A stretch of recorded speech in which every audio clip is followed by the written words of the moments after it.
നമുക്കൊരു കല്യാണാലോചന വന്നിട്ടുണ്ട്. വേണ്ടാത്തതിൽ മനസ്സിലുള്ള എടുത്ത് കളഞ്ഞേരാ. അവർക്ക് നമുക്ക് അറിയാവുന്നല്ലേ, എനിക്ക് സൂരജ് ഇല്ലാണ്ട് പറ്റത്തില്ല. നമ്മുടെ കുടുംബത്തിനും ജാതിക്കും നേരൊക്കെ ഒന്നുകൂടെ നടക്കത്തില്ല. എന്റെ ജീവിതമല്ലേ, അതിനാ നോക്കിക്കോളാം. തെറ്റെന്താണെന്ന് പറയുന്നത്? ഇവിടെ കിടന്നോണം ഞാൻ പറയുന്നത് കേട്ട്.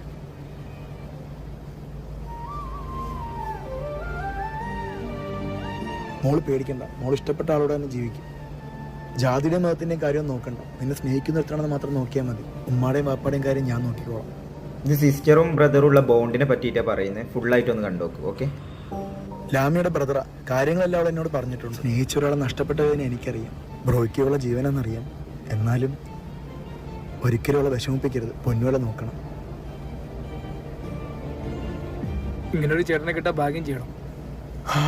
ഒരു മാസം മേക്കപ്പിന് ലക്ഷങ്ങളാണ് ചെലവായിക്കൊണ്ടിരുന്നത്. എന്താണെന്നറിയാം, പണച്ചാക്ക് പയ്യനെ അവൾക്ക് കിട്ടിയത്. എന്റെ ഉമ്മയും വാപ്പയും റെഡിയാക്കി.